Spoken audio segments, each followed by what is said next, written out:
শুভেন্দু অধিকারীকে গালি দিচ্ছে ভাই। কেন দিচ্ছে?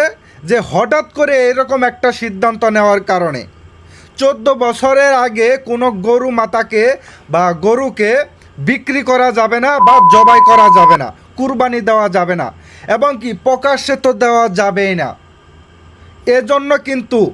এজন্য কিন্তু শুভেন্দু অধিকারীকে যারা হিন্দু, যারা গরু লালন পালন করে, গরু বিক্রি করে যারা সংসার চালায়, তারা এখন শুভেন্দু অধিকারীকে গালি দিচ্ছে ভাই।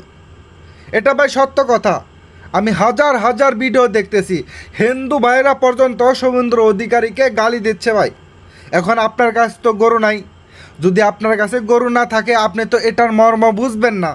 যাদের কাছে গরু আছে, যারা বিক্রির জন্য এতদিন লালন পালন করেছে, তারা এখন এটার মর্মটা বুঝতেছে বা গরু না বেচার কষ্টটা আসলে বুঝতেছে।